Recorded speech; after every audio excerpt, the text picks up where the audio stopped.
दोस्तों, जहां एक तरफ रूस यूक्रेन के साथ युद्ध को लेकर अमेरिका से काफी ज्यादा खफा है, इसी बीच अब कुछ ऐसा हुआ जिसने अमेरिका के होश उड़ा दिए।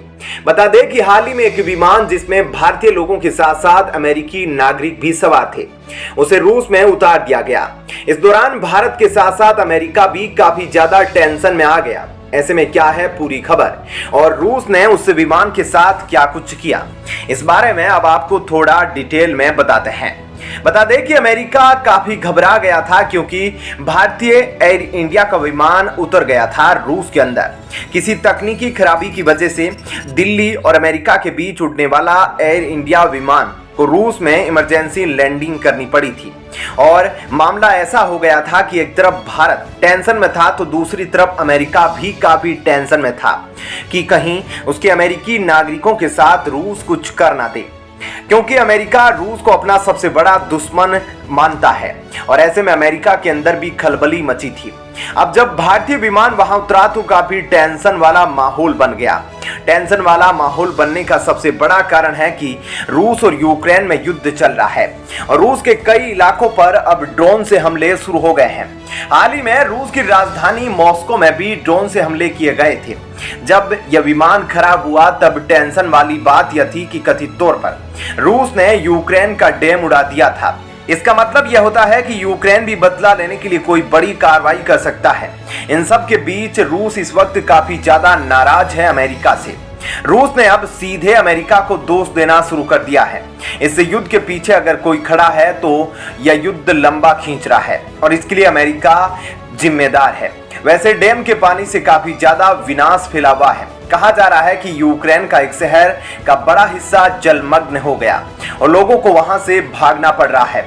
ऐसे में जितनी हानि हुई उसके बारे में अभी कहना मुश्किल है और कुछ दिन बाद ही इस बारे में अच्छे से पता चल पाएगा कि इस पानी की तबाही से कितने लोग मारे गए और कितने लोगों को वहां से छोड़कर जाना पड़ा।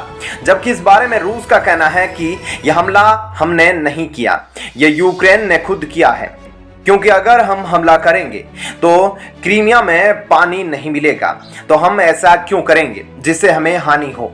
ऊपर से हमारी सेना भी नीचे की तरफ है। ऐसे में कीचड़ में ना हमारा टैंक चलेगा ना ही हमारी थल सेना चलेगी, तो ऐसे में हम यह कदम क्यों उठाएंगे।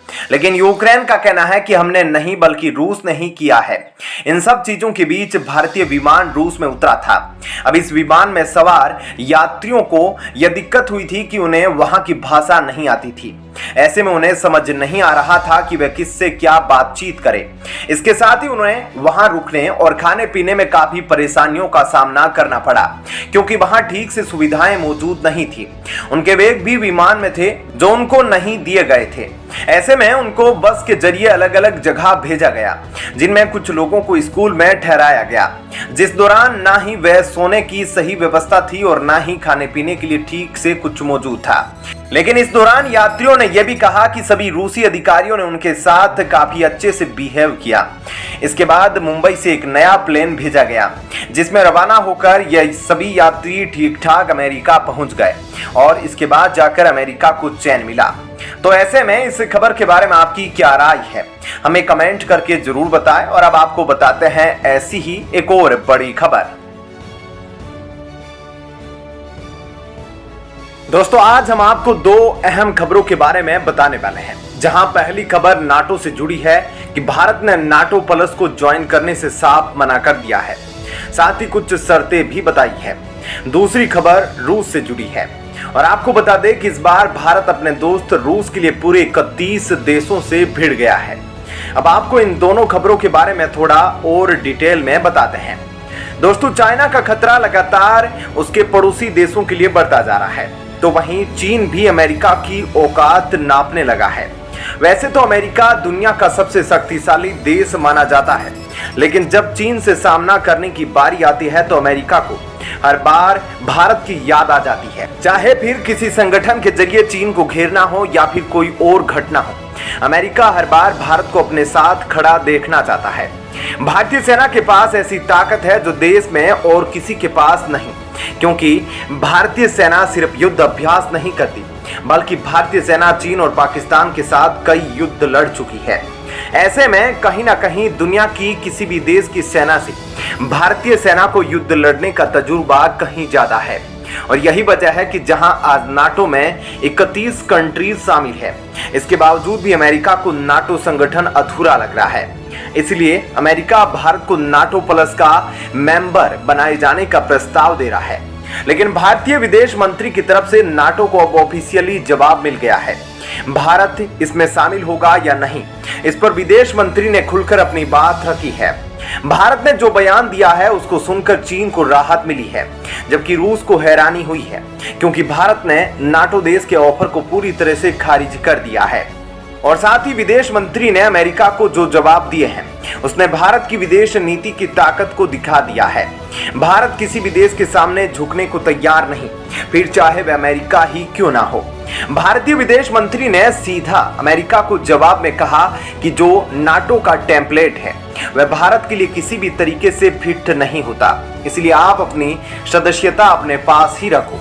यानी भारत ने नाटो में शामिल होने से साफ इनकार कर दिया। इसके अलावा भारत की विदेश मंत्री ने कहा कि अगर अमेरिका चाहता है भारत के साथ डिफेंस वेपन बनाना तो उसके लिए स्वागत है और हम तैयार हैं हथियारों का मिलकर निर्माण करने के लिए और हथियारों की डील करने के लिए। लेकिन अब भारत को यह कहकर ऑफर दिया जाएगा कि चीन से युद्ध हुआ तो हम भारत का सहयोग करेंगे। तो भारतीय सेना में इतनी काबिलियत है कि वह अकेले ही लड़ना जानती है, यानी भारतीय सेना अकेले ही चीन और पाकिस्तान का मुकाबला कर सकती है। वहीं भारतीय विदेश मंत्री ने जो G20 देशों को खुलकर जवाब दिया है कि हम अपने देश के अंदर यूक्रेन को नहीं बुलाने वाले हैं। भारतीय विदेश मंत्री ने अभी कंफर्म कर दिया है, हमें जिनको बुलाना था हम उनको बुला चुके हैं और यूक्रेन का G20 से कोई लेना देना नहीं है, इसलिए हम इन्हें इनविटेशन भी नहीं भेज रहे हैं। सिर्फ इतना ही नहीं, भारत की तरफ से यह भी कहा गया अगर दुनिया में शांति व्यवस्था कायम करवानी है, रूस और यूक्रेन के बीच हो रहे युद्ध को रोकना है, तो उसके लिए यूनाइटेड नेशन जैसा संगठन आपके पास मौजूद है। यहाँ पर युद्ध से जुड़े मुद्दों को सुलझाइए।